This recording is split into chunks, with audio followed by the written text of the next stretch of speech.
Let's go, Joe. Hello and welcome to the Thursday Thriving Talks, which is not an easy thing to say, actually. I'm Sue Cooper. I'm co-director of Feast for the Soul, and these are just half an hour to 40-minute extras where we bring to life people who are working in community, who are active, who are helping us to co-create compassionate communities and to thrive and to bring their very own essence into being, into the feast, to help us. We have our practices, we have our meditation practices, but I sense this is the next stage, which is asking those soul questions. You know, who am I? What's my purpose? How can I serve? And the deeper ones that enable us to really step up, rise up, and thrive. So tonight, I'm absolutely thrilled to introduce Sindy Kaur. Sindy is a local lady. She lives in my home city. We're friends, and we're working on a project together, which is about bringing people into talking circles, into community with a sense of belonging, and to really deeply sense into our own individual value, what makes us thrive, what makes us tick. So Sindy is a trends translator who looks at mega and micro trends, then helps to translate them into tangible products, services, and ideas tailored to the people she's working with. And Sindy's varied background has given her such a broad experience and understanding of people from all walks of life. Sindy used to hold monthly meetings, huge meetings, in our city centre called the Yes Group, and that's where I think we first met. As a chartered marketeer, she spends over a decade in the corporate world of beauty and retail. Sindy is a qualified coach, and she runs a coaching programme called Your Power Behind the Mask. She also works with the charity The Prince's. She worked actually with the charity The Prince's Trust, engaging with hard-to-reach communities and helping individuals to gain hope and create a better way forward for themselves. I know Sindy's passion is actually football and nature, English football and nature. that sense very grounded. So Sindy, welcome. Is there anything you'd like to add at this stage? Because we're going to move into conversation. Just say hi before we move in. Thank you so much for actually inviting me here. And I can see why you wanted this to tag on to Michael's meditation, because it's so relevant. I think, we give our power away. We lose touch with who we really are because we're trying to fit into what other people want. And I think sometimes, I think now is the time for us to step back into who we are, really get to know what's important to us, because there's big change that's needed in the world, and we've all got a part to play. Yes, we have, each one of us. So we had a chat, a pre-chat, about what we were going to discuss today, and you told me a story that really resonated. It was about a diamond. So before we begin, would you share that story with us and just set the scene? So this story has come from a book called The Journey by Brandon Bates. And I'm paraphrasing and adding a little bit of my own stuff to it. But the essence is that she says we come into this world as pure shining diamonds of potential. And as we go through life, it throws muck at us. So we're 2 years old and we're told, you're naughty, you're bad, sit on the naughty step. And then we go to school and we get bullied. And then we have our first girlfriend or boyfriend in our teenage years. And they finish with us and say, you're fat and you're ugly and nobody will ever love you. And so we go through life with more and more of this, I was going to say, muck thrown at us. And we gather so much of it that it actually hides that diamond. And so we grow up and we get to adulthood and we get this big pot of shiny varnish and we slap it over ourselves and we present that to the world as if that's who we are. but we're scared of letting anybody get too close because we know that behind that veneer is all this muck. And then what she says is if we're really lucky, life will come and give us such a hard knock that it actually cracks that veneer open and it reveals the muck. And then it's our job to start clearing through that. So whether we do it through art, through dance, through therapy, through coaching, however we do it, it's about clearing out all that rubbish that's been piled onto us until we get to a stage where we can just crack that veneer open and then step back into the world as that pure shining diamond of potential we always were. There's so many elements in there that ring true, and I can see a few people on the call that nodding their head.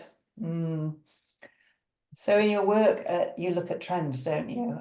Can you share what you see around values and how they're driving positive change in the world? Yeah. So my background is in the corporate world in beauty and marketing and also trends. And it's something I still do alongside the coaching. And look at three levels of trends. So you've got the mega trends, which are the big societal shifts that are going on. You've got the macro trends, which are looking at things like what's happening politically, what's happening socially, economically, what's happening in people's lives. And then the micro trends is where we then say, okay, what does this mean for products and services that are tailored to your customer? And so I just want to share some of the mega trends that I'm noticing at the moment. So one is fast tech. So this is that technology is really accelerating quite quickly. And that's things like AI, it's things like Web3, cryptocurrency. And there's a real opportunity there right at the beginning to really make sure that when we develop it, it's values-based. So that's the first one, fast tech. The second one is about environmental sustainability. So this is things like circular economy, climate change. And then the third one, which I think is the most relevant here, is what I call people power. And this is people are starting to step back into their purpose, their values, and back into community. So in terms of purpose, people are stepping into a higher consciousness and realizing actually we're part of something much bigger than just ourselves. In terms of values, we're looking at things like diversity, equity, inclusivity. Instead of having hierarchy and division and control, how can we work together to make this world better for all of us? And then reclaiming power, which is around community. How can we create communities? How can we co-create the future that we want? And how can we collaborate with the right people to make that change? So that's I guess that's it in a nutshell.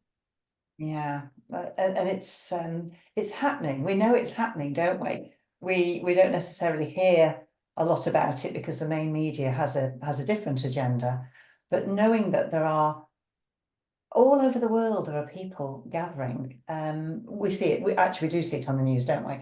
But to sit quietly in a circle, to be deeply heard and listened to, and have that sense of belonging, as Michael was talking about, is incredibly powerful. So when you're talking about values, what actually do you mean? Can we just pin it down so that we've got that real sense? So we hear about values all the time. You hear about company values, social values, family values, and they're really group values that sometimes other people have come up with that we need to conform to if we want to be part of that group, if we want to be accepted. But as individuals, we're actually born here with our own innate, I guess I'd call them soul values, that really give us what we need to do what we're here for. And it's not about who we want to be or who we think we should be, but who we actually are in our innate, soul being. And when we get to know our own values, it's almost like having a compass. It's like having a roadmap that shows us how we can live and work authentically in line with what we're here to do and what's going to make us happy. Because when we're aligned with our values, then we're happy and we're in flow and things seem easy. And when we're not aligned with them or that those values are being dishonored, that's where we feel anger, we feel stress, we feel apathy, we feel depression. And I think sometimes our personal values can actually conflict with our cultural values or with societal values. And we're so conditioned to fit in that sometimes we actually lose sense of who we are. And that can feel us leaving judged. It can feel as let us, make us feel not good enough. And I think, one of the things in coaching that we talk about is the so-called ladder of success. We spend our lives clambering, striving to get to the top of this ladder, ticking all the boxes, the house, the car, the relationship, only to get to the top of it and realize that actually that ladder was leaning against the wrong wall. And it wasn't our top boxes that were being ticked. It was other people's. And I think, um, quite often our parents want to keep us safe.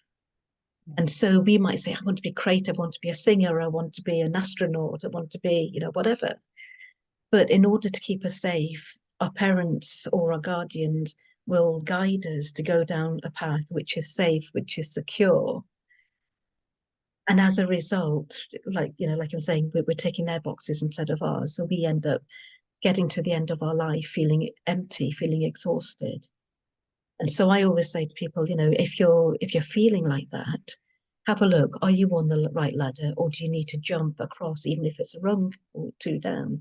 Because if you're going to be striving for your whole life to get up this ladder, make sure it's taking you somewhere that you want to go. Yes, that it is the right ladder. It's I think that was very much what happened at my generation. The propel up the professional ladder or propel wherever. I am now, and I'd love to talk more about this, sensing into the generation now who are entering the workplace, are entering a workplace that I don't understand what these jobs are, these digital jobs. And so I think it becomes even more difficult, doesn't it, for parents to be able to guide the young people starting on work, because they don't necessarily understand what is occurring in terms of the digital trends that the the young people are moving into the world of work. So looking at examples of personal values, Mm. would you be able to? Yeah. Yeah. I think the easiest way to do it is to take an example of two people. Okay. So let's say we've got Dorothy and Angus. Dorothy's values are very much around safety and structure and predictability and planning and control. That's what she needs in her life to feel safe. Whereas Angus's are more around fun and creativity and adventure and spontaneity. So if you imagine they went out to buy a car together, can you imagine the arguments that would happen? Because Dorothy would be looking at, let's research this, let's compare the prices, let's have a look at the reviews. And Angus would be saying, is it fun to drive? Oh, don't bore me with all the boring stuff. And so, that's the really, really simple way of saying that, each of us has very different values and there's no right or wrong values. And quite often when we're in an argument with somebody, it's not actually an argument with that person. It's a clash of values. And once we realize that, we can kind of step out the emotion and look for compromise. Um, and in reality, we have a mix of both Angus and Dorothy's values, along with things like honesty, respect, integrity. And when we're working and living in alignment with those values, things feel natural, things feel good. But when we're not, then that's when the problems occur. And how do you, within your work, the power behind the mask, how do you tease those values out of people? I am reasonably clear, well, very clear, because I've done values with you, of my values. And what I've found is it's become the most incredible compass. You've mentioned that, haven't you? It's am I in alignment? Because I know that one of my main values is freedom, and am I so as I'm going off kilter, I know that, okay, this is a value that is now out of alignment. So moving into a bigger discussion about this, what disconnects us? What disconnects us from our values? I think, can I just say one little thing, just pick up on what we said there. You know, there's this thing about not being right or wrong. Yeah. If I give an example, some of my values are around creativity, spontaneity, adventure, and my sisters are around control, predictability. And so she's always saying, "How can you be self-employed? How can you not know from one month to another how what sort of paycheck is coming in?" And she's trying to get me to find a proper job. And then I'll say to her, "But you're wasting your life just sitting behind a desk. How can you not be out there? How can you not want a bit more excitement?" And she'll say, "Well, because I need to plan my holidays." And I think, "Oh, like, but I'll just do it on the spur of the moment." So there's no right or wrong values, and it's really about sort of like understanding that. But in terms of what was your question? What disconnects us from our values? Yes. I think one of the biggies is the pressure of other people's expectations, which we've already spoken about. It's things like trying to conform and gain approval.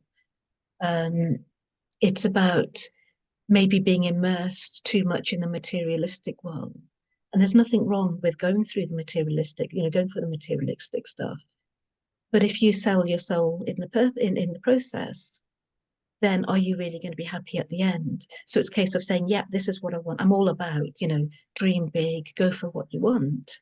But it's about how you get there. If you're doing it in alignment with your values, you're much likely to be happier when you actually get there. And, if you think about babies are born into this world knowing what their values are. And if they want something, they demand it. And if they don't get it, they scream. But what we're taught is it's not really socially acceptable to scream and to demand what you want. Be good. People won't like you. You've got to fit in, you've got to conform. And what we learn then is that we have actually got to start to give our power away in order to get approval, to get our needs met. So eat your dinner or you can't have pudding. Clean your room or you can't go out to play. And drip by drip, we give that power away.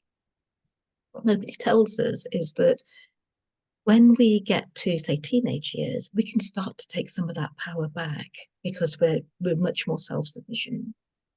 But because nobody tells us that, we go on and we take this into adulthood. So into relationships, we give our power away in relationships because we want to be liked. We give our power away to our boss because we want to get promoted. We want our pay rises. And in the process of pleasing others, we forget about pleasing ourselves and having our own boundaries. And that's one of the biggest things that actually causes that disconnect. We get lost, don't we? Yeah. It's tough because we're educated. We want to please others. It seems to not everybody wants to do that. I have to be very careful here, but it feels comfortable and easy when you're pleasing others. But when you start to develop, and this is what I love so much about these practices that we do in Feast and these conversations is to start to question, to start to become more aware of what serves you and what doesn't, and to have that. It's as if you rise in confidence. You move into a knowing that this will serve me, and to do it from love. It's not saying, I mean, obviously sometimes there's conflict. If I could just give a little example of this in my own life, is that I was working in professional football, which in the administration department, but I knew that wasn't serving me, and I wanted to become a nurse because I'd seen a nurse, so I thought, oh, that looks a nice job. And I used to like watching Dr. Kildare on telly, and everybody said, you can't be a nurse. You can't be a nurse. You're far too noisy. And you can't do it because of, you know, your personality and this, that, and the other. And of course, there's something when it feels right, no matter how people are saying you can't do it. Sometimes there's that will to say, well, I'm going to do it anyway, and you're making me more determined.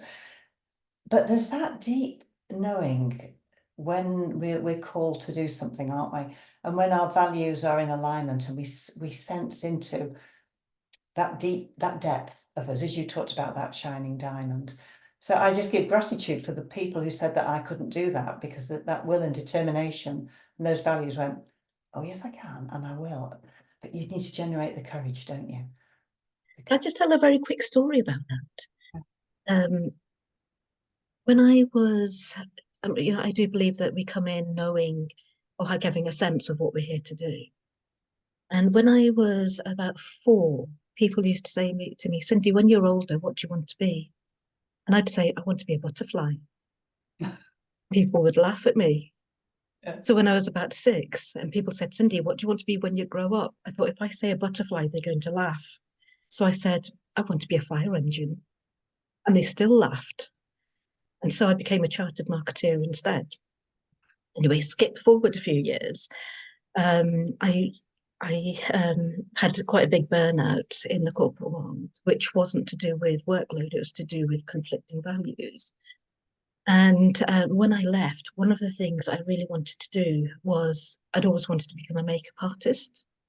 And I thought, what is it about a makeup artist that I really, really, well, I thought actually back to what was it about a butterfly that really attracted me? And it was the colors, the creativity, it was the flitting around from one thing to another. And I realized that actually that's what I was doing as a makeup artist. And when I thought back to the fire engine, it was like, what is it about the fire engine that really attracted me? And it was about going around going, Mima, Mima, and waking people up to problems and then helping them to solve them, which is exactly what I was doing as a life coach. Now, as a 4-year-old and a 6-year-old, I had no idea what a makeup artist or a life coach was. But somewhere inside, there was a clue that this is what you're here to do. And obviously there's a whole other story behind it. But essentially what I always say is never step on a child's dream, because that holds clues to what they're here to do. And the vehicle of the makeup artist, the life coach, the trends translator, all of that is actually just giving me the tools to do what I'm here to do. You know, what I say to clients is we come into this world with a blank crown on our heads. And our job is to go through life, meeting people, having experiences. And out of those experiences, whether they're positive or negative, it's about taking the jewels of wisdom and letting the rest of it go and putting those jewels of wisdom in our crown. And sometimes, we don't understand why we meet certain people, why we go down certain routes, but eventually we come to a place in our life where we realize that we've got enough wisdom in our crown and enough contact and enough experience to take us to do what we were actually here to do.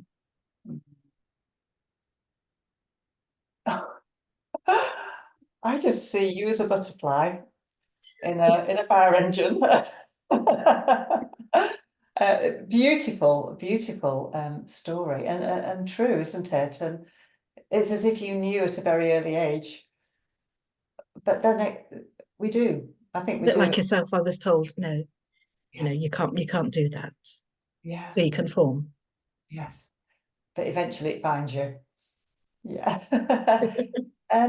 How do we get back in touch? Say our values are, what's actually going on in the world at the moment is exceptionally difficult for us all, and for those very close to conflict, be it world conflict, oh goodness, and conflict within the workplace, conflict within home, that being ill at ease, and just on day to day, something that triggers you. How do we get back in touch with it? So one of the things that I do is try and step out the emotion and not feed the fear. Yeah. So it's almost like, if you can't, you can't always go into joy, but go into neutral. In terms of getting back in touch with your values and what's important, I think it's about going inside. It's about detaching um, from the computer, from the electronics, from social media, getting out into nature, journaling, meditating, and if you want to go deeper, work with a coach or a therapist, or depending on where you're going. So, for example, with the Your Power Behind the Mask program, that I'd say that's all about coming back home to yourself. And in there, we do quite a deep dive into values, because when you get to know, like, and trust yourself at a really deep level, you stop minding about what other people think. And that gives you a real sense of freedom to be able to get out there and step into your brilliance. And it's okay to fail. It's okay to take the learnings. It's okay to try new things. Yes, yes. I've loved this discussion. Would you just share some of the values that in your work that people express from their hearts to you? Absolutely. And but I mentioned I work with the Princess Trust, and some of the people that worked with some people had been maybe in prison, or they'd been in gangs, or they'd been on the streets, and they're trying to put their life to right by setting up a business because nobody would employ them. On the other hand, we had the mentors who are potentially from a completely different side of life, multimillionaires, philanthropists who wanted to mentor these people. So I'd be sitting in a room with people with completely different backgrounds. And what I realized is that ultimately, it doesn't matter what the outer packaging looks like. People they want to be acknowledged, they want to be respected, they want to contribute something back, they want to look after their loved ones. And so there are some values that I think we've got which are common, and then the other add-on ones, which so you'll have the fun, the spontaneity, you'll have the control, and actually what we need is all of them working together. So the project that we're working on, Sue, is, we're very much up in the air thinkers, and we can go off into all these dreamlands, and then we've got somebody else on the team who is actually helping just to ground us a little bit. So I think, when we're looking at changing the world, or even at work, going into projects, it's very much of saying it's not about right and wrong values and people doing everything the same way. It's about getting a good mix so we work well together and respect each other in order to drive that change forward. Cindy, that's been such a rich conversation. I hope people who are listening to this now and people who are watching it find within themselves the ability to start to really bring their whole attention to what matters to them in their life.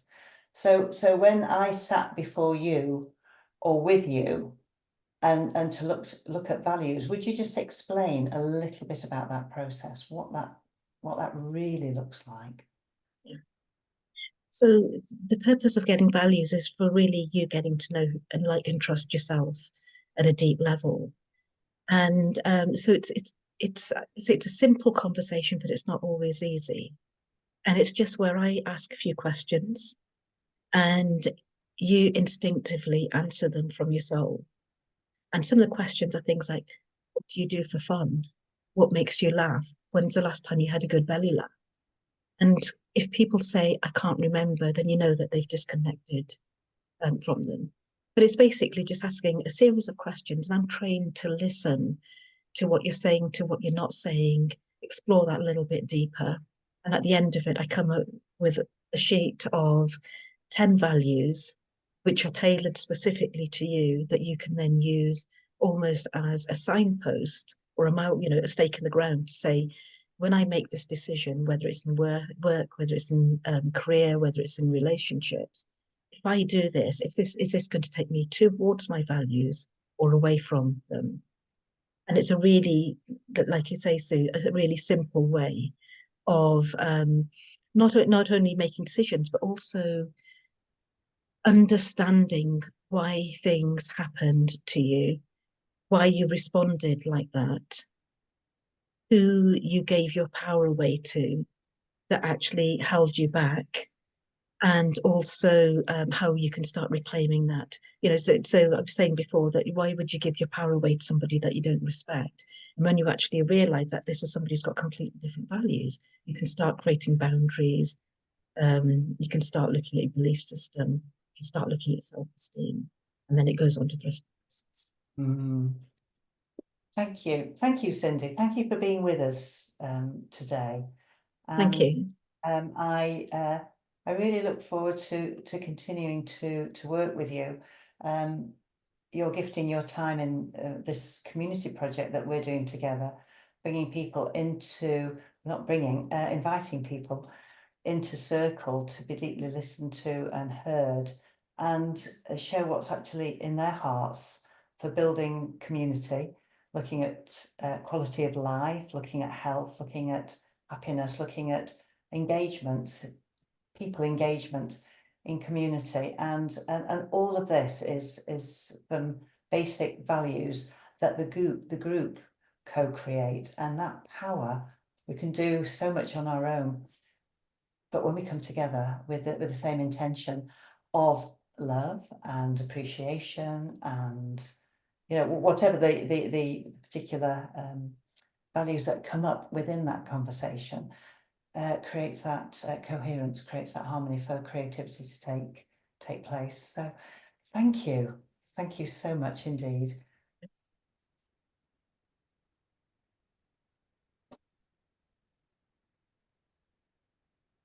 So if we could stop the record.